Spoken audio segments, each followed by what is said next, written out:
안녕하세요. 빅데이터 기반 댓글 분석 및 시각화 서비스라는 주제로 진행한 컴퓨터공학 종합설계 프로젝트 발표를 맡은 팀 3S1C의 김경민입니다.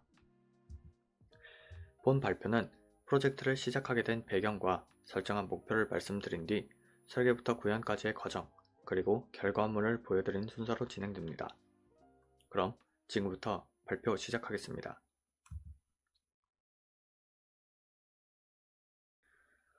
2021년 방송통신위원회는 방송매체 이용 행태 조사 보고서를 통해 사람들이 생각하는 필수 매체가 TV, 신문 등의 전통적인 매체로부터 인터넷을 활용하는 스마트폰으로 이동하고 있다는 결과를 보고했습니다.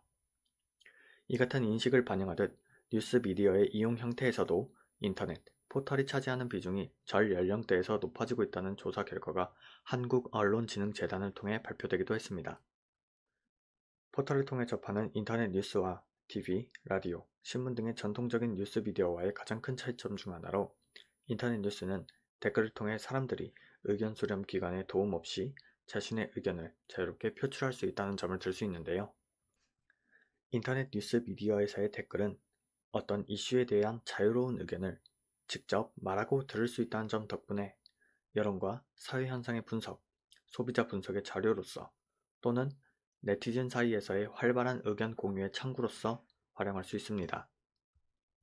하지만 댓글은 그 수가 매우 많고 문장으로 이루어져 있기 때문에 실제로 댓글을 통해 여론이나 소비자 의견 등에 대한 통찰을 얻기란 무척이나 어렵습니다.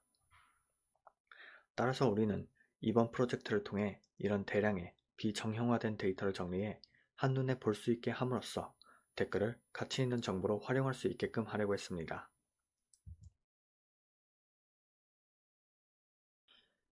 이에 가장 먼저 저희는 댓글에서 사람들이 필요로 하는 정보가 무엇일지를 찾았고 그 결과를 무슨 이슈에 대해 누가 얼마나 어떻게 생각하는가 라는 한 문장으로 정리할 수 있었습니다.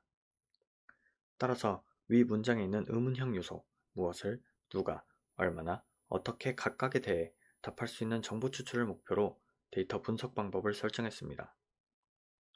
그 내용은 보신 바와 같이 크게 키워드 추출, 메타데이터 추출, 감성 분석의 세 가지 내용이었습니다. 이렇게 목표로 한 데이터 분석과 그 전후 기능을 수행하기 위해 한 학기에 걸쳐 전체 시스템 구성을 설계했습니다. 먼저 크롤링 모듈은 뷰티풀소프와 셀레니움을 이용해 네이버 뉴스 포털 댓글 랭킹 뉴스에서 기사 제목, 본문, 댓글 등을 받아 데이터베이스로 전달합니다. 데이터 분석 모듈은 저장된 데이터를 전달받아 코엔엘파이, 커스텀 코엔엘파이, 바이커 스페이싱, 케라스 등의 파이썬 라이브러리를 이용해 불용어, 띄어쓰기, 조사 등을 제거하는 자연어 전처리, 많이 등장한 명사 토큰을 찾는 키워드 추출, 댓글 감성 분석 등을 수행, 새로운 정보로 가공합니다. 웹 서비스 모듈은 이렇게 만들어진 새로운 정보를 그 특성과 집중해야 할 내용 등에 알맞은 시각화 방법으로 이용자에게 보여줍니다. 전체적인 구조와 흐름을 정한 뒤 각 모듈별로 설계부터 구현까지 순조롭게 진행했으며 이제 그 결과물을 시연을 통해 보여드리도록 하겠습니다. 저희 웹 서비스에 처음 방문하면 메인 페이지를 보실 수 있습니다. 상단엔 저희 프로젝트 제목이 보입니다. 바로 아래 좌측부터 중앙까지에 걸쳐 댓글로부터 추출한 핵심 키워드 카드가 있습니다. 각 카드는 클릭할 수 있으며 키워드의 이름, 관심 성별, 연령대, 우세 감성을 간략하게 정리한 그래프를 함께 표시합니다. 카드 하단에는 해당 키워드가 많이 언급된 기사 중 하나의 요약문과 연관 키워드를 일부 보여줍니다. 메인 페이지 하단에는 최근 3일간의 키워드 추출 결과를 워드 클라우드 형태로 표시하여 최근 이슈를 확인할 수도 있습니다. 다시 화면 우측으로 돌아오면 오늘 수집한 데이터의 수량을 파악할 수 있는 수집 통계 화면을 볼 수 있습니다. 각각 댓글, 기사, 작성자 수에 대한 양적 정보와 가장 많이 언급된 키워드, 오늘 하루 가장 많이 댓글을 작성한 사람의 작성량을 확인할 수 있습니다. 그리고 댓글이 많은 상위 뉴스 3개를 눌러서 접근할 수 있는 버튼도 보입니다. 이제 키워드 하나를 살펴보도록 하겠습니다. 키워드 카드를 클릭하면 해당 키워드의 상세 정보 페이지로 이동합니다. 페이지 상단에는 현재 보고 있는 키워드의 이름과 오늘의 언급수, 언급수에 따른 언급 랭킹을 확인할 수 있습니다. 이어서 보이는 그래프는 성별 분포 그래프로 좌측에서부터 이 키워드에 반응한 댓글 작성자의 성비, 오늘 수집한 랭킹 키워드 전체의 성비, 그리고 통계청 자료에 따른 실제 국민 성비이며 세 그래프를 나란히 제시함으로써 단순히 키워드가 사람들의 관심을 많이 받고 있다는 정보에서 더 나아가 어떤 성별이 더 많은 관심을 갖는지, 실제로 그 의견의 대표성은 어떤지 한눈에 파악할 수 있습니다. 바로 아래 보이는 연령대 분포 그래프 또한 성별 분포 그래프와 같은 배치로 보여줌으로써 키워드를 언급한 댓글 작성자의 연령대를 실제 통계치와 비교해 볼 수 있습니다. 이를테면 지금 보이는 그래프와 언급수의 정보를 통해 이 키워드의 중요도는 10대와 20대에게서보다 40대, 50대에게서 높다는 것을 직관적으로 이해할 수 있습니다. 그 아래에는 키워드를 포함한 댓글들의 평균적인 감성 분포를 그래프로 나타낸 감성 분석 결과 정보가 보입니다. 좌측에는 긍정, 부정 비율을 확인할 수 있으며 오른쪽 그래프를 통해서는 얼마나 감정이 치우쳐 있는지를 색상과 단어로 기억하기 쉽게 구성했습니다.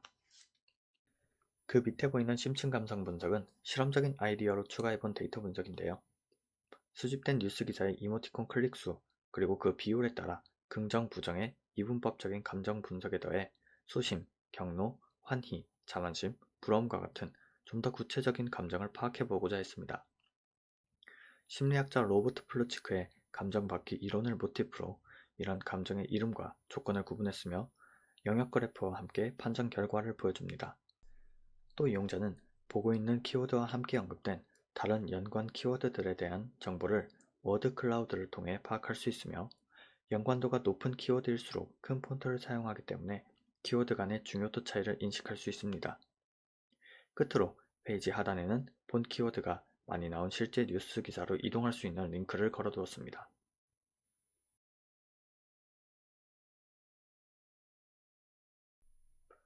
본 서비스는 한눈에 보이는 댓글 분석을 핵심 컨텐츠로 하여 댓글 사용자 메타데이터 추출, 핵심 키워드 추출, 감성 분석 등을 시각화하는 것에 집중했으며 이러한 시각화 자료는 정보와 공공기관, 언론을 포함한 비즈니스 산업, 그리고 네티즌 각각에게 유용한 정보로서 활용될 것으로 기대합니다. 먼저 네티즌은 핵심 키워드 카드 등을 통해 최신 이슈와 비슷한 정보를 접한 다른 사람들의 의견을 직관적으로 이해할 수 있으며 이를 위해서 기존의 뉴스 포털을 이용할 때는 어쩔 수 없이 봐야 했던 악플이나 도배 등으로부터 자유롭게 됩니다. 정부나 공공기관 등의 정책 시행자의 입장에서는 데이터 분석 결과를 정책 수립, 사회현상 분석 등에 응용할 수 있으며 나아가 여론조사기관을 통한 고비용, 저효율의 여론 수집 과정을 생략하고 여론을 획득할 수 있게 될 것입니다. 포털 운영자, 언론, 비즈니스 분야에서도 뉴스가 전달된 유저의 반응을 그래픽 자료로 쉽게 파악할 수 있어 언론의 신속한 후속 기사 작성, 이슈 트렌드 갱신이나 소비자 맞춤 마케팅에 활용하는 등의 효과를 얻을 것입니다. 우리가 사용하는 대부분의 포털에는 댓글 기능이 있지만 여기서 만들어지는 데이터를 활용하려는 시도는 많지 않습니다. 앞으로 본 프로젝트와 같은 댓글 분석 및 시각화 서비스가 더 많아져 사회 구성원 모두가 더 가까워지는 사회가 오기를 기대하며 저희 발표를 마치도록 하겠습니다. 감사합니다. 팀 3S1C였습니다.